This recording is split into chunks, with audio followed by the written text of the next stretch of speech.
Good evening, ladies and gentlemen. I am Kiana Farrington of the Valley Virgin Gorda. And I am Soniel Pickering of Fat Ox Bay, Tortola.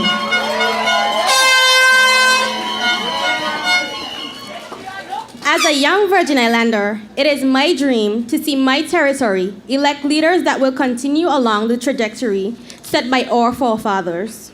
Therefore, as young people, we should have an interest in politics of the day. After all, those that are given the chance to serve in our House of Assembly play an important role in the Virgin Islands we will inherit. That is why we must elect representatives with vision, motivation, and a drive to make the Virgin Islands better for all. A well-known news anchor, David Brinkley, often said, "A successful man is one who can lay a firm foundation with the bricks often thrown at him."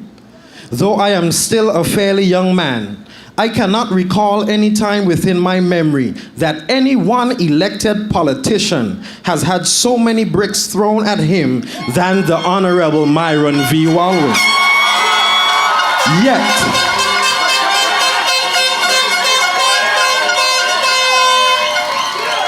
Yet with a strong belief in God and the conviction in which the people of this Virgin Islands sent him to represent us at the Second House of Assembly, Myron V. Walwyn has persevered and by all accounts has successfully done so by helping to build a strong foundation for the entire Virgin Islands. The Honorable Myron Walwyn has known a thing or two about what it means to have a dream. I believe it is with that personal experience that energizes him to ensure that he gives as many young people that seek a better life for themselves an opportunity to do so through programs and initiatives he has spearheaded since taking office. A trained attorney that initially built his career in our tourism and hospitality services, the Honorable Walwyn knows the possibilities that education, hard work, and commitment brings. His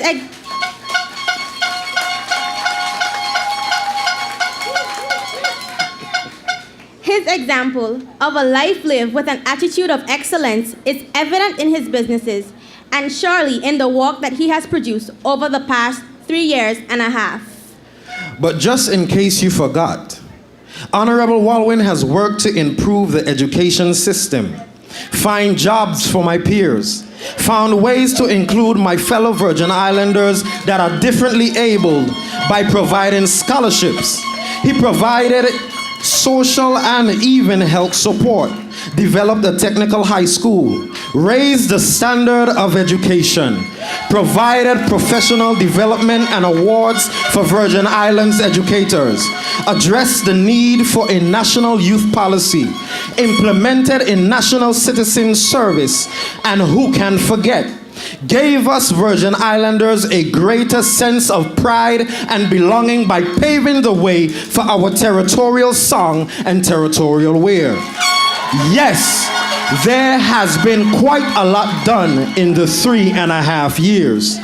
Let's not forget that he has also taken his role as a territorial representative quite seriously. If you can't catch him on Facebook, ladies and gentlemen, you can also keep up with him and the entire NDP team on the Myron Walwyn app for Android users. Yes, ladies and gentlemen, I said it correctly. Myron Walwyn has an app. We encourage you to go right now to the Google Play Store and search for the app under the name Myron Walwyn. Hit download, and just like that, you will now be able to keep up with the NDP team.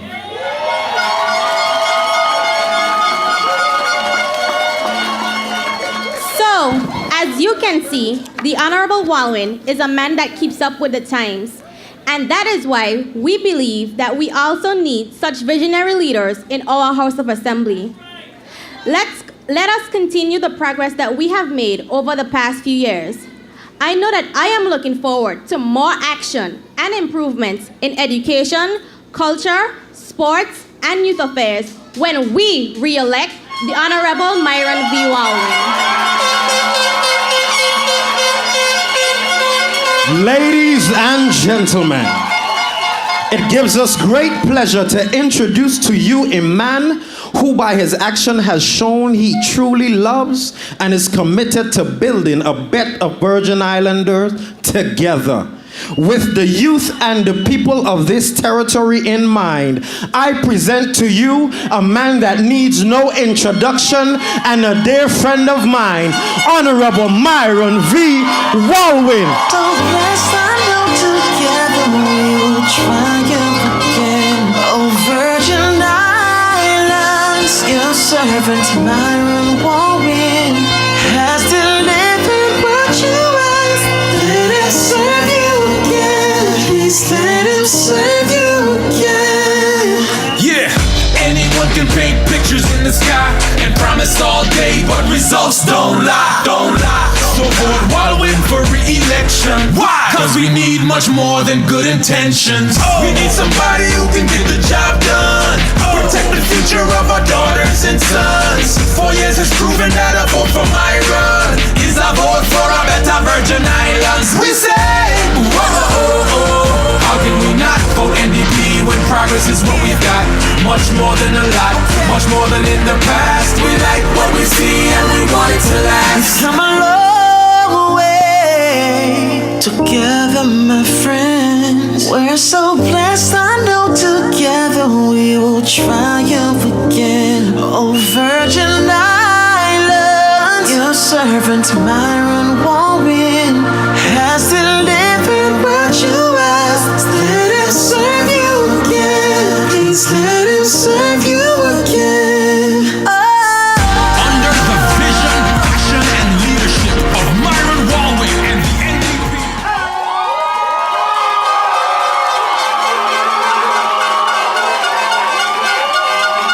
Thank you.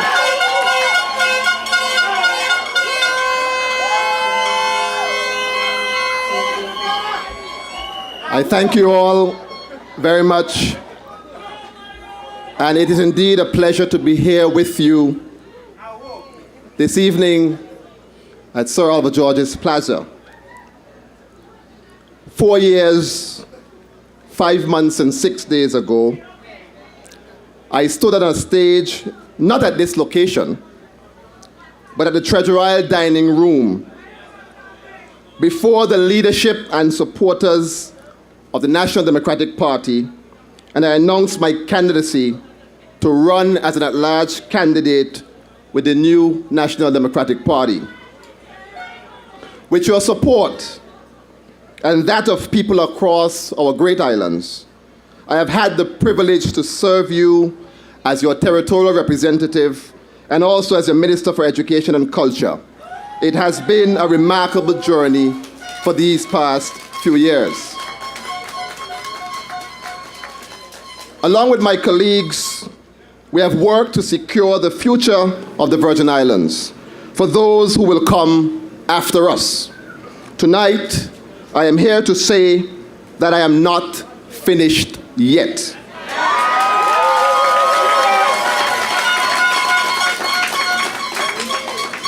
Within me, I still have the same fire, enthusiasm, and audacity to work to make the Virgin Islands an even greater territory as we formally launch our at-large team to represent the Virgin Islands for the next 4 years.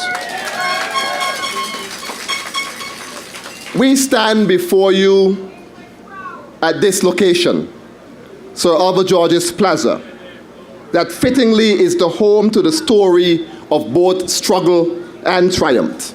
It is a story who we are as Virgin Islanders. A few weeks ago, Virgin Islanders gathered at this very location, generations ago. They gathered at this very location, seeking an opportunity through trade to live a better life, to offer their children the hope of a life less troubled than theirs. And tonight, we gather to offer a similar hope, a journey of hope that we started some 3.5 years ago, and one that we beseech you to afford us to bring to full reality. Tonight, I want to use this opportunity to have an honest conversation with you, my Virgin Islands family. Sometimes I find it is good for us to have honest conversations about who we are, where we are, and where we want to be. And I know that during any campaign season, it can be a difficult time to have honest conversations without distractions of sometimes trivial things. But tonight, my Virgin Islands family, let's have that conversation. As Virgin Islanders in this moment, during this election cycle, we stand on the edge of opportunity. That opportunity to shape the society in which we want to live is right within our grasp. Will we soar to be the land that previous generations worked towards, knowing fully well that they might not live to be a part of this great land, yet they endured because they knew they were paving a way for you and for me? Or will we choose to go back to the valleys of governance, where unaccountability, poor planning, and reckless spending was the order of the day? Yes, sir. This election is not about whether the voters of the Virgin Islands like Myron Walwyn, the NDP, or even the VIP. This election is about choosing a path for the Virgin Islands that will have effects on our country today and the effects it will have on the life and opportunities for any 5-year-old child in the Virgin Islands and perhaps even their children. Our vision for the Virgin Islands is radically different from any articulated vision of any other party. Yes. We see a Virgin Islands where our people are adequately prepared to seize opportunities at home and abroad. But the vision of others for our people remains one of continued reliance on petty contracts and favors. We offer solutions to our pressing problems, and they offer scare tactics, deceptive and irresponsible politics that can only damage our society locally and even internationally. We offer leadership to help shape the Virgin Islands into a modern, open, fair, and prosperous society, a society that our forefathers were working towards. But how will we get to that vision of the Virgin Islands? By our actions. This National Democratic Party team believes that to get to the new Virgin Islands, we must concentrate on being a country of citizens committed to nation building. Successful building projects will be the result of nation building, but do not build a nation within themselves. To build a nation, we need a fierce and strategic education and youth development policy. We need law and order, social cohesion, development of new industries, and of course a strong economy. At the very core of this, nation building speaks to the hopes and aspirations of the very people that we serve. The people who this National Democratic Party will continue to engage and place at the forefront of any of our decisions. As the Minister for Education and Culture, I had the responsibility to contribute by empowering the capacity of our young people to become even greater citizens. Citizenry does not always mean carrying a particular passport or exercising your right on polling day. But citizenry also means understanding your place in a community and working to realize your responsibility to advance that very community.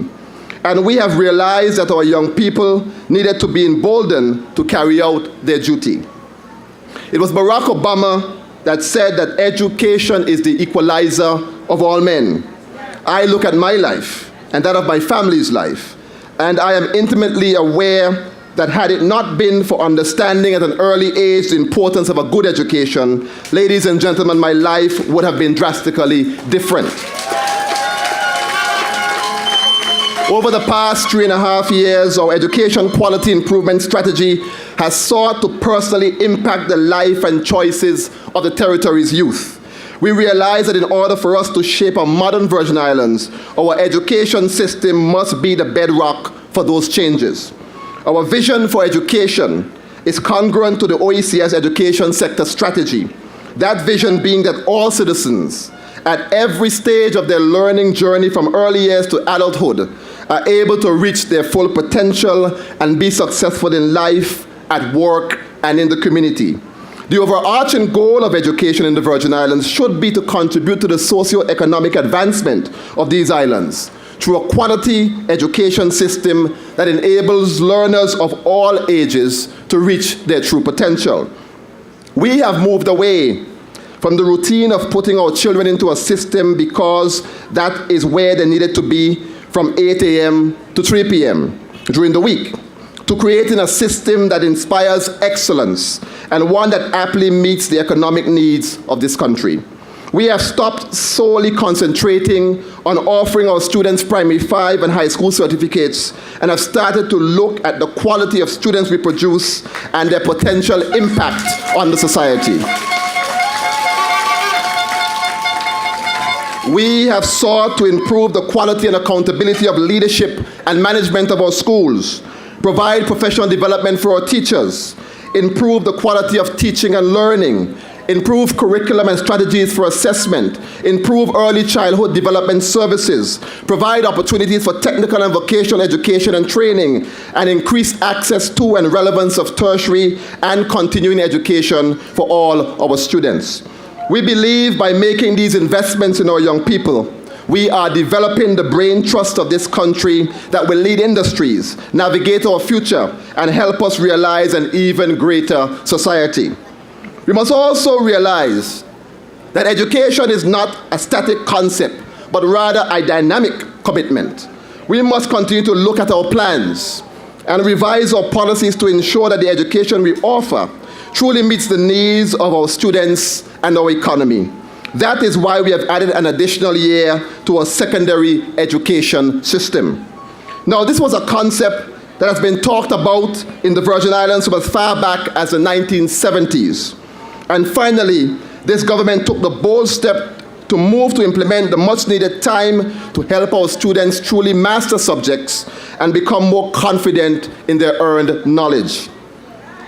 This additional year allows our 10th grade students to start O-level CXC subjects and our 12th grade students to start A-level CXC subjects. As early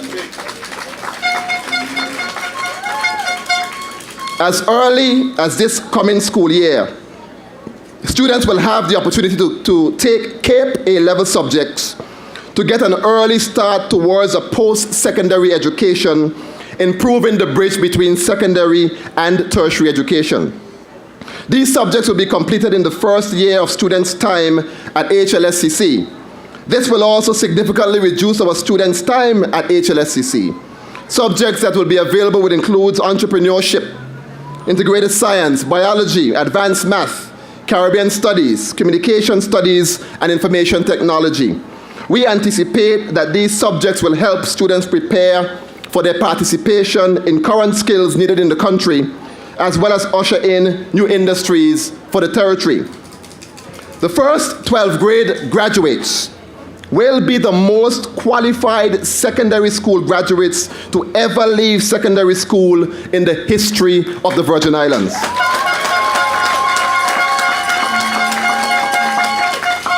Not only will they leave with their high school diplomas, but they will also leave with their CXC qualification or levels, and many would have acquired their A-level modules that they will complete at HLSCC. In the new global village in which we currently reside, competency is the order of the day. We owe it to our children to properly equip them with the tools they need to build a life for themselves and for their families. While we create a successful track in traditional academics, we will also improve the offerings at the Virgin Islands School of Technical Studies to include agricultural science. We will continue to build on our culinary program to include the preparation of foods indigenous to the Virgin Islands to ensure that our culture stays alive. And we will improve our hotel and hospitality training courses that will prepare our students to take up work in the tourism industry. During the next 4 years, we will look forward to further developing our education system to concentrate on improving early childhood education. providing even more services for differently abled students to be truly included in our society academically, and find ways for them to have easier access to employment to be a part of developing this society. It is time for inclusive education in the Virgin Islands education system, and it will be done during the next 4 years.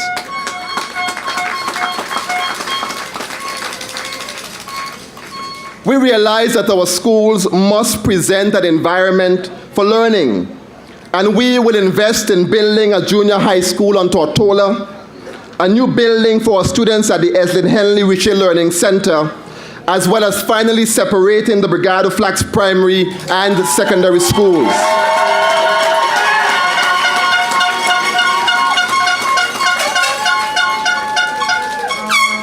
Campaigning 4 years ago, our young people said that they wanted a government that provided ways for them to be included in the progress of this country. This year, we were able to finally deliver to the young people of this territory a blueprint for their development in our national youth policy. This is a policy that experts in youth development are now saying that it is of such substance that it will be used as a template for the entire region. People of the Virgin Islands, young people of this territory, this in itself is proof that your government is listening to you, and we will continue to invest in your lives.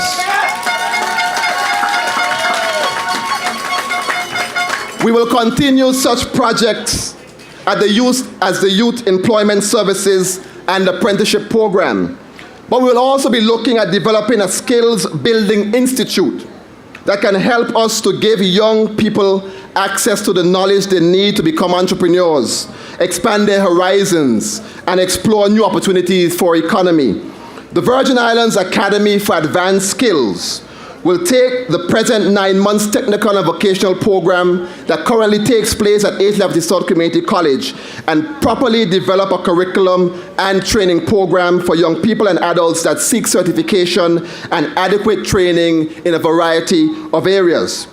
This will help us to spur new entrepreneurs for their participation in our new economy. We are building a society that includes everyone, and we must find opportunities for all. There are some persons who, for whatever reason, deviate from the traditional tracks of education. And this Skills Building Institute will provide those persons in our community with the training and resources to better their lives and add to our economy. Our community college has served us well over the past 25 years. But we realize that to shape our new Virgin Islands, we also need to strategically look at how HLSCC, with its full accreditation, that I will not abandon, but see to its completion, can be elevated and become a much more sought-after institution for learning and research in the Virgin Islands and in the Caribbean.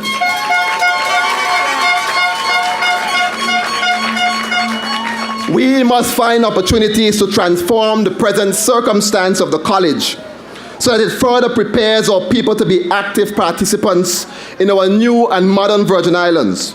We will look towards questions such as this. How do we explore the opportunity with the Caribbean Examination Council to assist in the development of a financial services course for regional secondary schools spearheaded by HLSCC? How do we forge a more viable connection with the University of the West Indies to explore joint programs and opportunities to enhance the skills of our local faculty through their faculty development curriculum? And we must forge ahead with the development of programs that can be offered locally and jointly with other institutions that best fit the specific needs of a modern Virgin Islands economy, such as nursing, hospitality, education, engineering, and the like.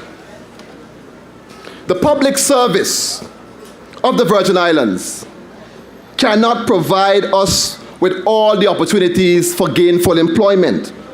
We have men and women with different ideas and the dream to step up on chance and make those dreams a reality. The public service of the Virgin Islands cannot do it for everyone. Entrepreneurship provides the prospect for our people, young and old, who might not necessarily want to join the public service or even choose a career in our main industries of financial services and tourism.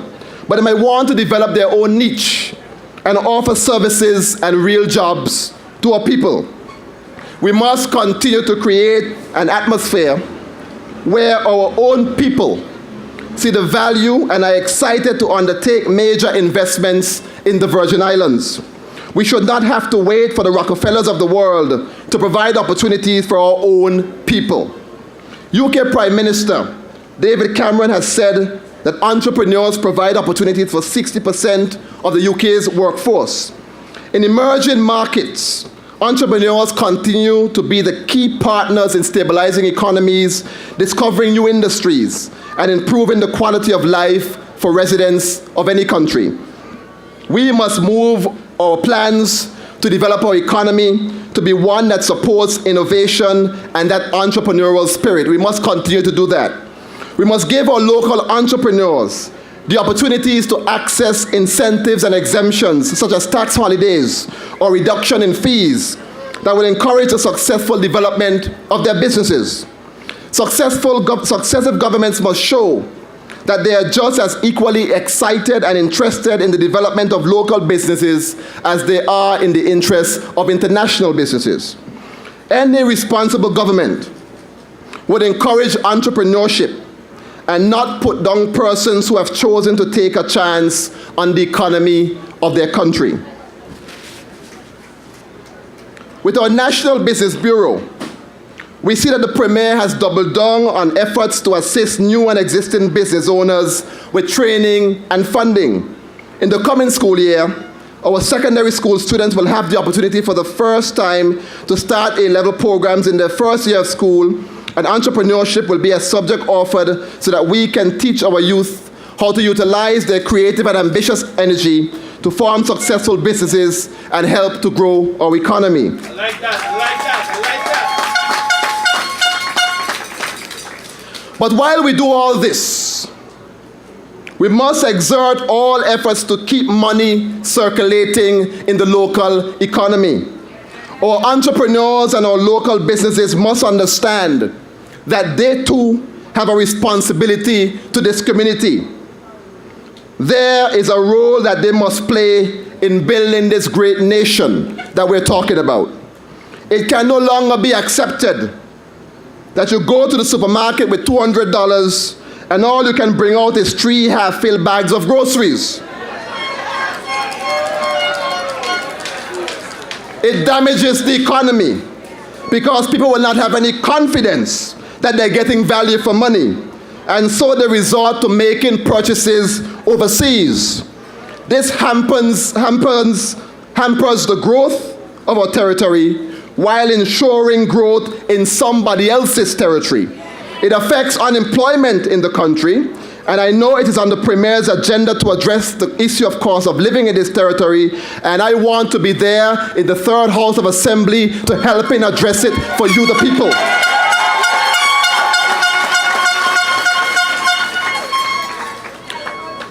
We started the Youth Employment Services Program, where we were able to provide just fewer than 500 young people with jobs that are helping them to really transform their lives and are helping them to become responsible and productive members of our society. The Ministry of Education and Culture's apprenticeship program has been working to form closer relationships with the private sector to secure opportunities for our youth so that they can get adequate experience and maintain job opportunities. While these programs have been successful, we must also ask what more can be done. While we are working to develop our young people and provide skills to individuals looking for work so that they can become competent and diligent workers needed in our economy, our labor policies must continue to fall in line. Yes. As we develop our people, there is a delicate balancing act that must be managed. We must continue to have a laser-like focus and examine work permits that are being processed with the elevated skills and education of our people to service our economy. As our people's skills increase, the dependency on imported labor should decrease, yes, resulting in the reduction of youth unemployment in the territory. Our labor laws and regulations are not just about issuing work permits, Our labor policies also shape our future identity as Virgin Islanders, and also we must be very careful how we deal with this process. In order for us to truly shape the Virgin Islands, we must continue to work on our socio-economic challenges. We realize that when some members of our society feel excluded from the majority, it can present significant issues for the development of our society on the whole. In the beginning of my presentation, I spoke about a conversation. As a family, we still together, right? Yeah. Sometimes family conversations can get a bit uneasy, and this might just be one of those moments. In order for this country to be a great country, everyone has to feel that they are a part of our society. Nothing gives a Virgin Islander more pride these days than to hear the words of our territorial song and recall the struggles and endurance of our people. But what does that song mean to a child that's born here, that has to get time at immigration, despite being born right here up the road at People's Hospital? Do they feel the same sense of pride and belonging when they hear those illustrious words from our territorial song? Are they planning to be the best student that they can be to make this country proud? Or are they feeling as though they're being pushed to the outskirts of a country that they too would like to call home? Virgin Islands family, we must find a way to address this matter that plagues the consciousness of generations of Virgin Islanders. We want to build a nation where all our people feel wanted and needed, and where they understand that the same level of responsibility is required from all citizens. This is what has made the United States of America the great country that it is today. So I'm asking all of us who will be a part of the third house of assembly to summon the courage from within for us to finally address and resolve this matter in the best interest of this country.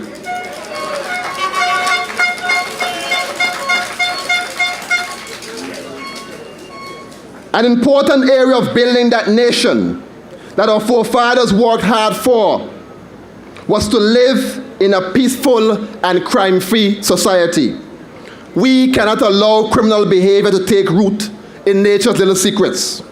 We must do all that we can to ensure that citizens have better options and are able to make better decisions for their lives and for this community. Managing criminal activity is important in shaping a modern society. Our Premier has worked hard to ensure the National Security Council is addressing pressing security matters facing the Virgin Islands. But the job continues as we must attack crime from all aspects. Criminal activity will threaten our way of life in the Virgin Islands. It will threaten the health of our economy. It will threaten the stability of our financial services sector. And it will bring our tourism industry to a grinding halt if we do not do something about it. We will continue our efforts in education and youth development to provide an opportunity for our young people to reach their full potential and deter them from negative and antisocial behavior. We need a comprehensive written and active crime reduction strategy, one that clearly articulates the roles and responsibilities of all stakeholders in the territory. Central to this strategy would be the active funding of programs to assist our prisoners that end up at Balsam Gut, so that it does not become a revolving door for some of our very people. We must look at crime reduction not just from the aspect of hiring more police officers or having a conversation about allowing officers to carry guns and tasers, but we must also look at crime reduction from a preventative aspect. During my time as chairman of the Prison Visiting Committee, and now as minister with the responsibility for prisons, I see too often that we have a culture of repeat offenders. This strategy will look at ways we can better work with community partners, churches and NGOs to support vulnerable members of our society that tend to choose a life of crime. One of our community programs, one of our community groups has a program called Waiting at the Gates, where they assist prisoners with their exit out of the system and re-entry into society.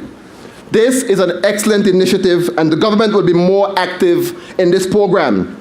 We will work to ensure that prisoners who leave Balsam Gut will be given all the help they possibly need to re-enter into society.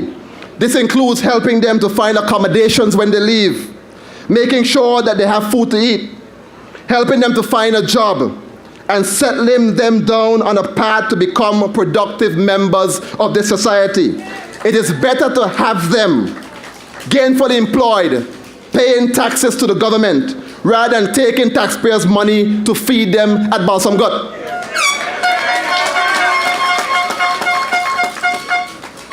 Virgin Islanders and friends, the path offered by the National Democratic Party is one that will not be easy, but we are asking you to think about this country and what this country has done for you. Think about the opportunities that you have had thus far and the opportunities we can have to make it even better for your sons and your daughters. We are asking you on June 8th to choose not a party, but choose your country. Choose your country where we will have a more robust and dynamic economy fueled by entrepreneurs and thriving independent businesses. Choose your country where all our young people feel a sense of pride and dedication towards building their home. Choose your country where our infrastructure rivals that of any modern society. Choose your country where, regardless of your financial status, you are given the best medical care in a contemporary facility. Choose your country where Virgin Islanders are empowered by our labor laws and our policies. We are on our way to building that modern society that we started 3.5 years ago, and we cannot turn back now.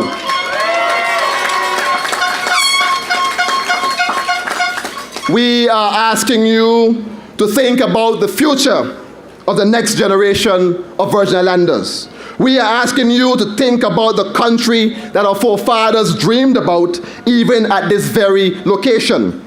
That country is well within our grasp, and my fellow Virgin Islanders, belongers, and friends, I am asking you, on June 8th, let's all reach out and grab that vision of the Virgin Islands that can indeed become our new reality. I ask you on election day to support the NDP candidates all the way.